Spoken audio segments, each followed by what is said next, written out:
Here comes Apple. Yeah, it's Apple. You want an apple?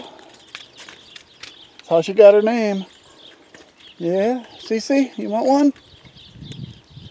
Oops. Who wants an apple? There we go.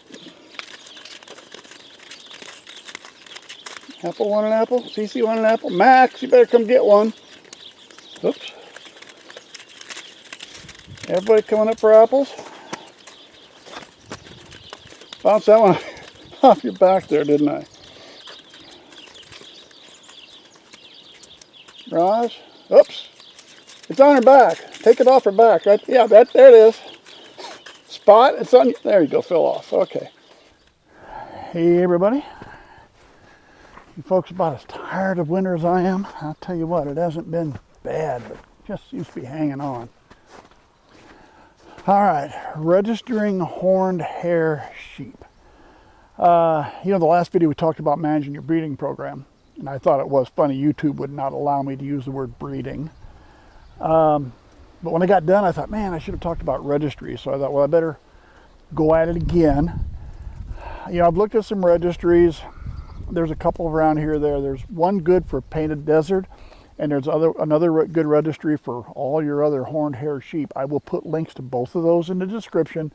To me, those are the two active ones, probably the ones that are probably one of the best to work with. How's everybody doing down here, huh? See, everybody got all the boys and girls around? Yeah, you're probably all getting tired of winter too. What do you think, Max? Max is a good place to start. We'll talk with Max. Registry.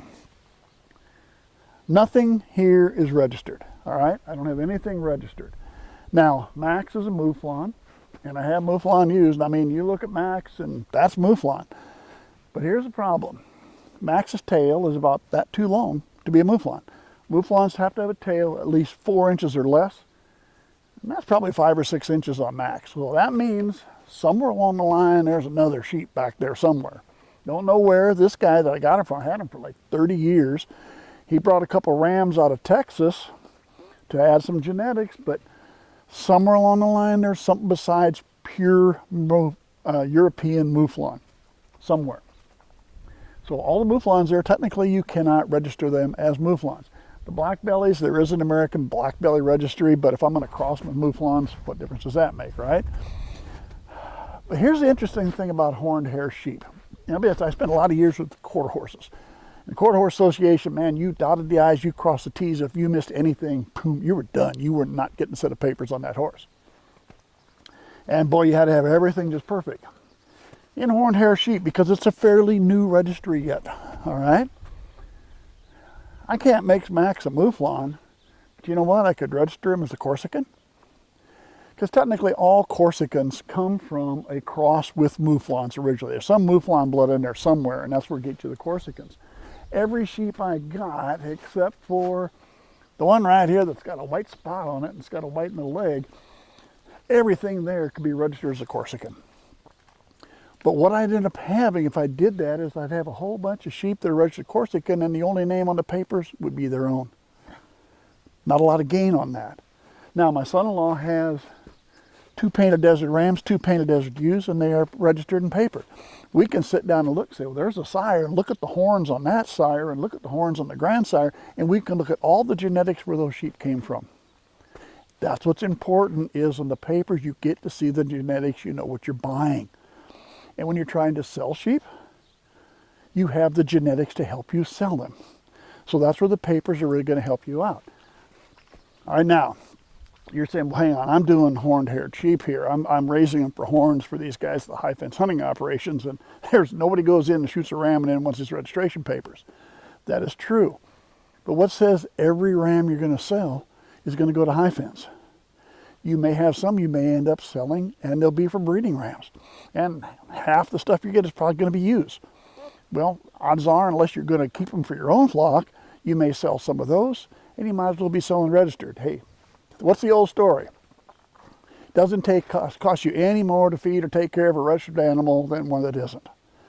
So, and I really truly believe if you're dealing with the Painted Desert, that's very competitive, very big, very active registry. that's worth having papers.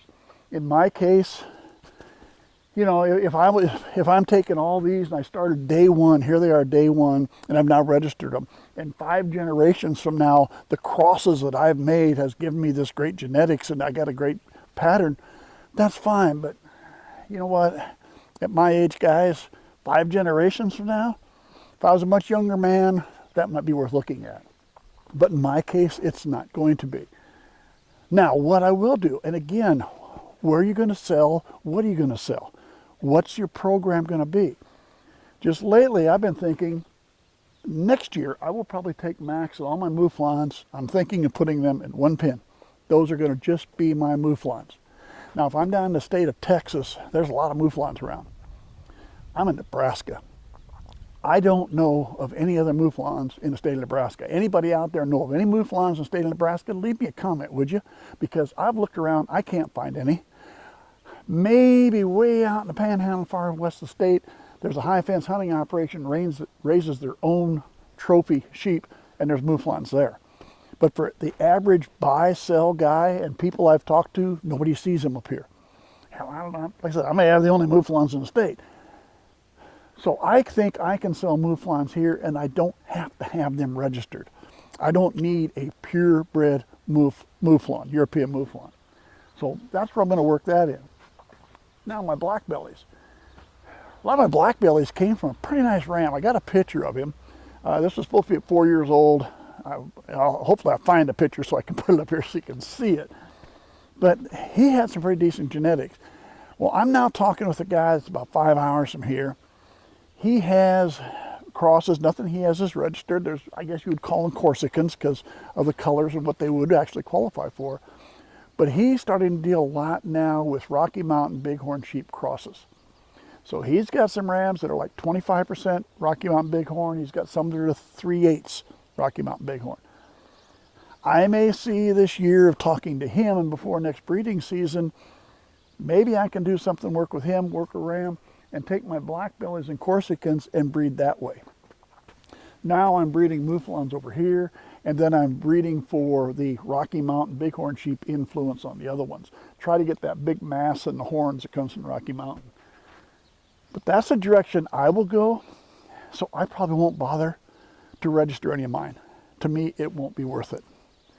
But your situation may be totally different, and in your situation, breeding and registering all your stuff will probably be beneficial to you. And again, especially if you're doing painted desert sheep, I would definitely look at registering there. I think that's really worth it because it's going to be pretty competitive on that market.